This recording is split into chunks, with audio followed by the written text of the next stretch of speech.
The Juicebox by Emotional Oranges. It is 8 songs, 24 minutes long. Emotional Oranges are hip hop R&B duo, but they have other people working along with them. Based in LA, the lead vocalist, she's the vocal coach of Adele, and the male vocalist, he's the one of the producers for Drake. So they met together at a bar mitzvah, hilarious, in 2017, and then realized that they just started collaborating together and wanted to be kind of relatively unknown, more or less. So they only go by their letters of their names and stuff. So that way they want to live a normal life but make good music because they see the spotlight of all the artists they work with and they're like, fuck that shit. And they make fantastic music. We've brought them up in different Audioface episodes. Caesar is actually the one who showed me them first from We Made It podcast, friend of the show, Report, yes. and Power Report. So this is their third, I would say, drop-ish, probably. It's like that in-between-ish almost. Yeah, and there was the Juice Volume 1 and 2. Yeah, Juice Volume 1, fantastic. Really good. Volume 2 is good, but I think Volume 1 outshines Volume 2 a lot more. But it'll be interesting. I'll maybe come back to why that is later. But with this, we've gotten a little bit of a taste of what this would sound like from previous releases and singles that had come out. We had definitely heard all that with Channel Tres a little bit earlier because Channel Tres just kind of been on like a run. Yeah. He came out with an album actually in Audioface Dead period in like late December. So we should actually go back and review that at some point. Okay. But he that's where like the album starts off with all that. It's a pretty like nice mix for both Emotional Oranges and Channel These sounds Tres. like an Emotional Oranges track, like just by the production and everything. I'm like, yeah, this is solid. These sounds like them. But it's a good thing because I like them with all of the features on this album. You have every track has a feature. So the first one is Channel Tres. You have Big Pig, Child. You have Becky G, Vince Staples, Yendre, and Kiana Lede. And all of these artists complement each other well. They like mix it fantastic so that way everything fits,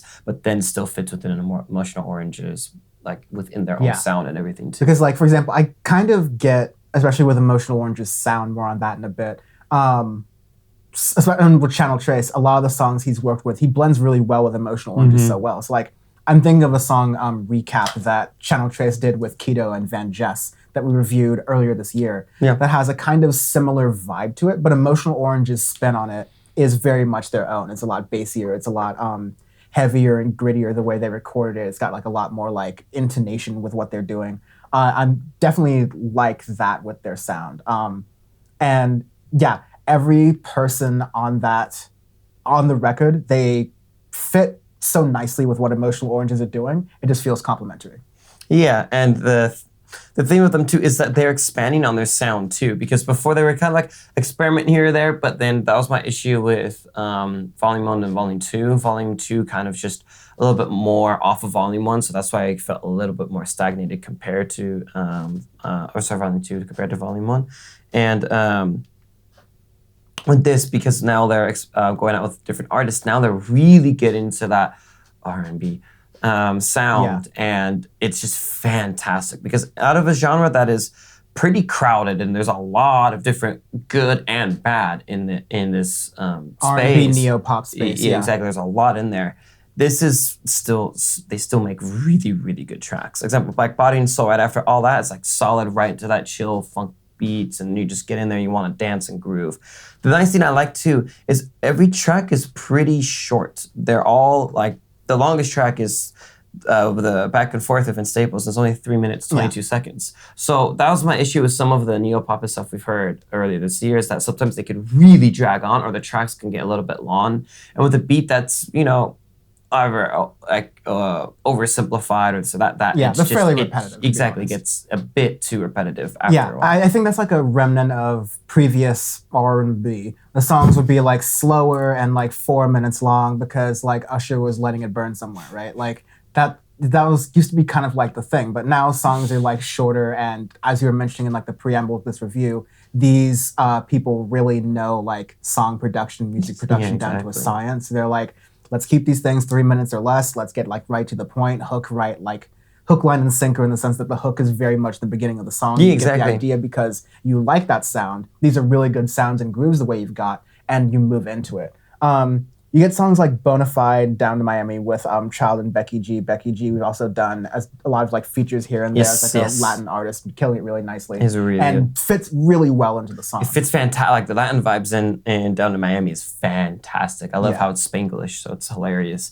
But it fits really, really well with mixing up that almost like trap-ish sound with neo-pop and everything that can be overdone as well, but they put a different spin on it, adding a little bit of Latin flair and a bunch of other things into it, but combining it to make it their own piece and to sit well within the I'd say album Down in too. Miami might be like one of my favorite songs on the album because of all that it accomplishes at once, really. Because like it takes a lot of genres, like you're saying, that could be very bland on their own. We've had complaints where as we're reviewing more Latin music, it seems like it gets stuck in this. Oh no, it's just reggaeton, and they end yeah. up doing the same beat over and over again, just like how just like how American does trap. Like, exactly. It can like, get like that, which can get annoying. But you don't get that here. You just get nice little flavors and hits of all these little things in a way that doesn't like over pollute all of it. Yeah.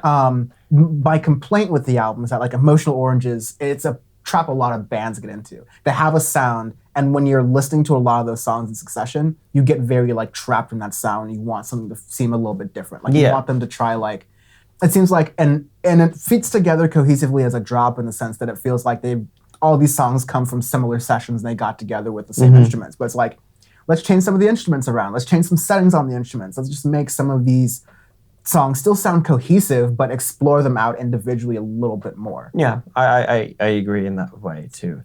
I think the interesting thing is a lot of the people that work, that they have work with them, so their guitarist is a teacher. Their co-producer, along with the male guy, he's a coder by day.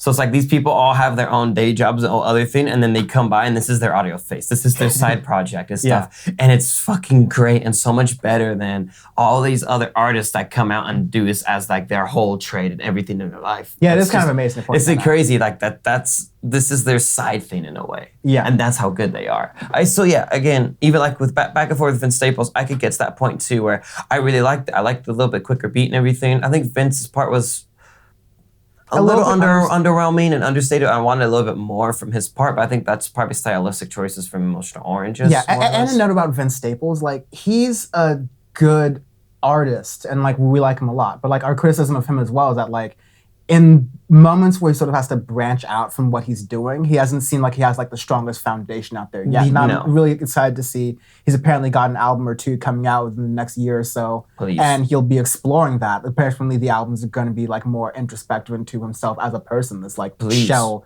mysterious. So I'm down. Hopefully he'll get a little bit more exercise with those things.